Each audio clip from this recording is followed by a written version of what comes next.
Hello, bachcho. Let's read this question. So this question says, given assertion is, if the displacement of a body is zero, then the distance covered by it may not be zero. ठीक है?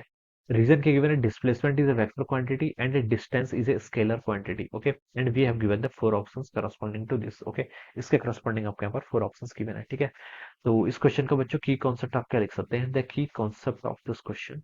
इस question का की concept आप लिख लीजिए. देखिए आपको डिस्प्लेसमेंट गिवन कर रखा है, आपको डिस्टेंस बताना है. ठीक है, डिस्टेंस और डिस्प्लेसमेंट के बारे में यहाँ पर बताना है. ठीक है, तो इस क्वेश्चन का की कॉन्सेप्ट आप क्या लिख लीजिए? Distance and displacement. क्या लिख सकते हैं? Distance and displacement will be the key concept of this question. ठीक है, अब बच्चों देखिए डिस्टेंस और डिस्प्लेसमेंट होता है क्या? देखिए डिस्टेंस तो आपकी स्केलर क्वांटिटी है. ठीक है, डिस्टेंस क्या होती है? आपकी एक scalar quantity and it is always positive. Distance कभी भी नेगेटिव नहीं हो सकता. ठीक है, ये आपकी पॉजिटिव रहती है and it is a scalar quantity. ठीक है, ये आपकी क्या है? Scalar quantity. It will always be positive. ठीक है, डिस्प्लेसमेंट आपकी क्या बताती है? Vector quantity. डिस्प्लेसमेंट आपकी डायरेक्शन भी होता है. ठीक है, और it can take values of positive negative zero. ये आपकी क्या होनी चाहिए? तीन और डायरेक्ट हो सकती है. ठीक है, पॉजिटिव और नेगेटिव भी हो सकती है और जीरो भी हो सकती है. ठीक है, this is our displacement and this is a vector quantity. ठीक है, डिस्प्लेसमेंट का मतलब होता है, देखिए फाइनल वेक्टर जो आपका फाइनल पोजीशन वेक्टर है माइनस इनिशियल पोजीशन वेक्टर, उनके बीच का जो फाइनल माइनस इनिशियल. ठीक है, ये आपका क्या कहलाता है? आपका डिस्प्लेसमेंट वेक्टर होता है. ठीक है, जैसे आपका कोई पार्टिकल है, ये आपका इनिशियल कॉर्ड, जैसे मैं यहाँ पर टाइम और आर टी कर्व इसका अगर मैं यहाँ पर तो प्लॉट करूँ तो ठीक है, ये आपका पोजीशन टाइप कर्व है. ठीक है, इनिशियली पार्टिकल आपका यहाँ पर था, ये आर आई वेक्टर है. ठीक है, पार्टिकल फाइनली यहाँ पर पहुंच गया, आर एफ वेक्टर है. ठीक है, तो ये जो वेक्टर होगा, ठीक है, ये हम क्या लिख सकते हैं? This will be gives us displacement.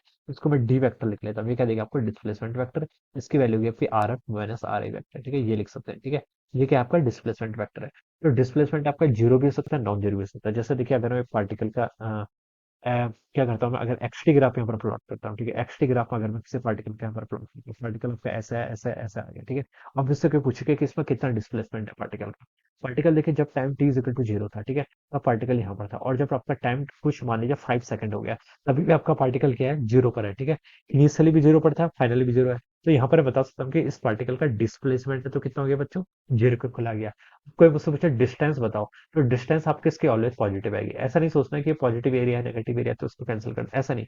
Distance always positive रहती है. ठीक है, ये एक्स टी ग्राफ है. अगर कोई मुझसे पूछे कि इसका distance versus time graph plot करने को बोल दे, ठीक है, तो मैं इसको क्या कर दूंगा? मॉड कर दूंगा. इस ग्राफ का पूरा मॉड ले लूंगा. ठीक है, ये ग्राफ ऐसे था, नीचे वाला ग्राफ भी आपका ऐसे पॉजिटिव आ जाएगा. ठीक है, अब ये पॉजिटिव हो गया, अब ये डिस्टेंस टाइम हो गया. डिस्टेंस कभी भी नेगेटिव नहीं हो सकती है. ठीक है, अगर ये नेगेटिव दिखा रहा है तो उसका मतलब आपका ये डिस्प्लेसमेंट टाइम ग्राफ है. ठीक है, और अगर पॉजिटिव है, देखिए distance time graph always positive है. डिस्टेंस की नेगेटिव वैल्यू, ये रीजन आपको फॉरबिडन है. ठीक है, ये बता सकते हैं. तो डिस्टेंस क्या आपका? Distance will always be positive but displacement can be negative. Alright, तो ये हम यहाँ से बता सकते हैं. तो इसमें क्या बोल रखा है? If the displacement of the body is zero, then the distance covered by it may not be zero. तो ये बिल्कुल ट्रू है.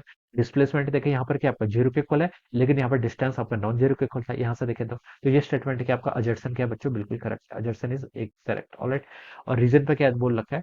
Displacement is a vector quantity and distance is scalar quantity. Displacement आपकी वेक्टर क्वांटिटी है और distance की आपकी scalar quantity. ये भी आपका बिल्कुल करेक्ट है. देखिए तो मैंने डेफिनेशन में बता दिया था. ठीक है, तो बच्चों बता सकते हैं कि आपका एजर्सन भी ट्रू है, रीजन भी ट्रू है. और रीजन देखिए आपका करेक्ट एक्सप्लेनेशन है. क्या आपका करेक्ट एक्सप्लेनेशन है? क्यों है करेक्ट एक्सप्लेनेशन?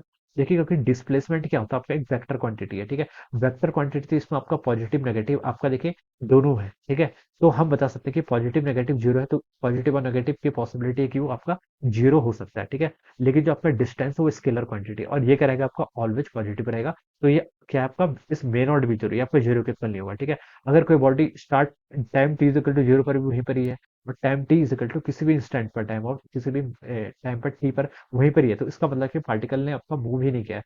उस कंडीशन में ही सिर्फ आपका डिस्टेंस कॉर्ड क्या होगा? जीरो के इक्वल होगा. अदरवाइज पार्टिकल का क्या होगा? डिस्टेंस पॉजिटिव हो रहता है ऑलवेज. ठीक है, तो बता सकते हैं कि रीजन भी करेक्ट है, अजर्सन भी करेक्ट है, and reason is the correct explanation of the assertion. So we can say that option one क्या होगा? इसके करस्पॉन्डिंग यहाँ से आपका करेक्ट आंसर हो जाएगा. Alright, option one will be the right answer of this question. So I hope you all understood this concept. All the best and thank you so much.